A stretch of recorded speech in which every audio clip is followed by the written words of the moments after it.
I want to share with you a story. It's a story told by an orphan. I'm going to start with this. It's a heart-moving story, and when you listen to things like this, when you read things like this, it really makes you appreciate that if our parents are still around, then how big a ni'mat of Allah this is. Try to lower your heads and try to listen to the words of this story. It's told by a small child who's an orphan. He says, one day I finished school as normal. And as normal, all the children, they would run out of the classroom. And their parents would be waiting there, holding their coats, ready to take them home. But normally, he says, there was no one waiting for me. Normally, all the children, they'd be welcomed by their parents. And this child, he would walk home on his own. But today, he couldn't believe his eyes. He couldn't believe what he was seeing. Outside the classroom, there was a whole line of parents waiting for their children to finish school. And in that line of parents was the mother of this child. He runs outside of the classroom, full of excitement, and he runs into the warm arms of his mother. He couldn't believe what he was experiencing. He's so excited. He runs out of the classroom, and normally everybody's parents, they would have brought treats, crisps and sweets for their children. And normally he would look at their faces and he would wonder why there was nobody to bring him these things. But today, his mother, she brought him his favorite packet of crisps. He couldn't believe how lucky he was. It seemed too real for him to be a dream. And so he goes with his mother holding her hand, happily munching on his packet of crisps.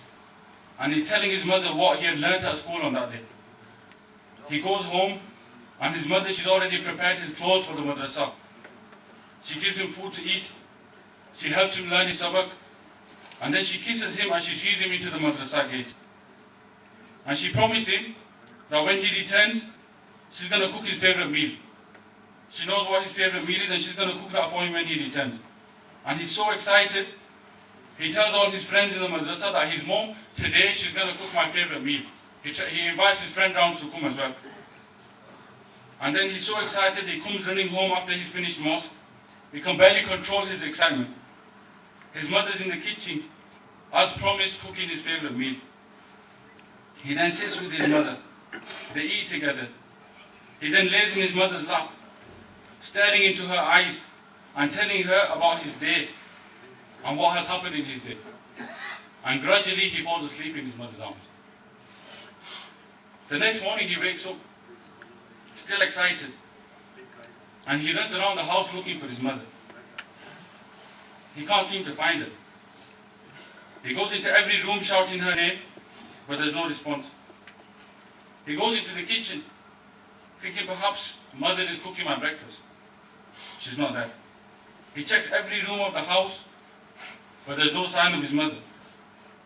He then sits down and he tries to console himself. He tells himself that mother must have gone out to get food for breakfast. She'll be back shortly, or she's going to get something for my packed lunch. She'll be back any minute soon. So he waits for her. He waits and waits and waits, looking at the clock, watching the seconds tick by, the minutes turn into hours, and then the reality dawns on him. Everything that he had seen, all that happiness, all that excitement, it was purely a dream. The reality is this child is an orphan.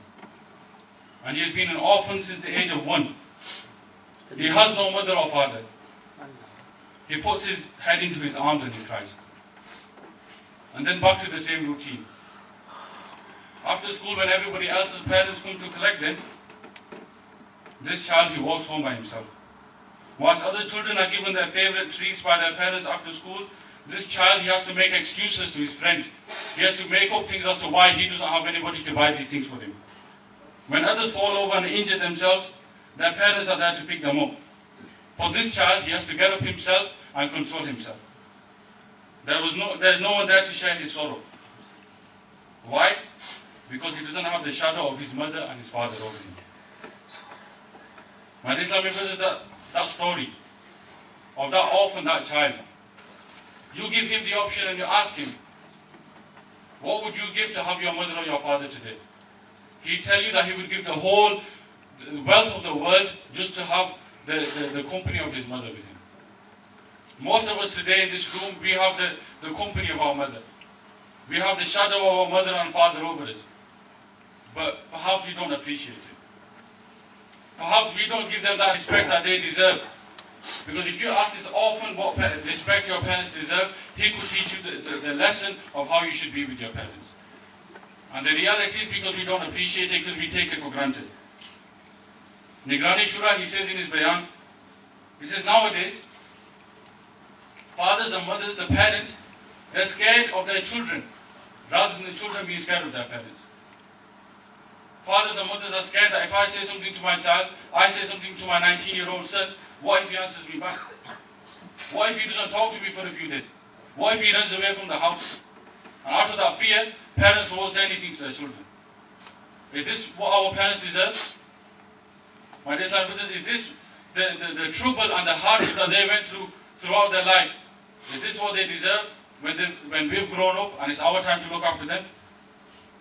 We forget too easily, my dear Islamic brothers, we forget the favors that our mother and our father has done us.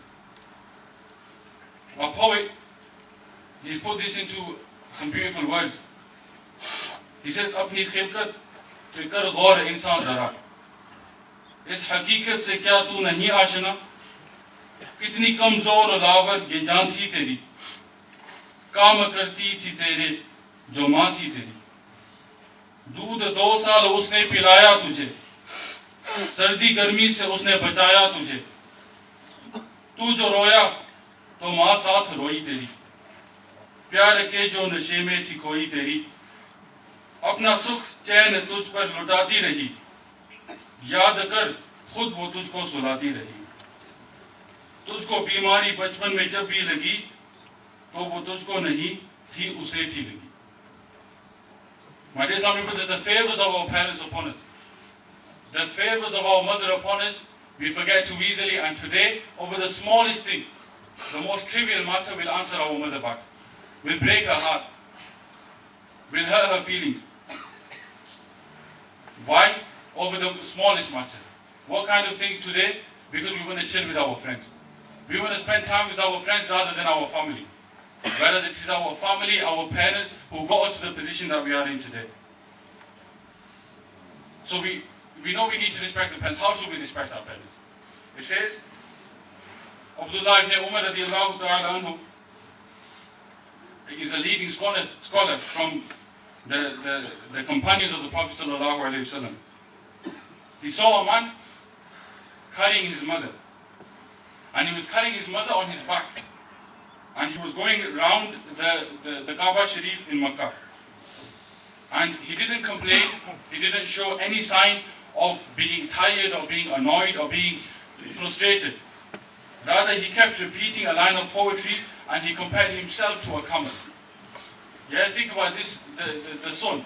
You know, think about the way we treat our mothers today, and think about what this son is doing for his mother. He's carrying her on his back, he's taking her around the Kaaba, and he's not even complaining, he's comparing himself to a camel. And he looked at Abdullah ibn Umar radiallahu ta'ala anhu, and he asked him, he says, by doing this, have I discharged my debt to my mother? Yeah, this is what I'm doing, have I discharged the favors that my mother has done upon me? And Ibn Umar radiallahu ta'ala anhu, he replied, no, you have not even paid back one twinge of the pain that she felt when she gave birth to you. And then, my dear Islamic brothers, we think to ourselves that simply because we earn a wage, simply because we might bring the money in the house, we think we repay the favors of our mother. What kind of society are we living in that gives us that kind of message?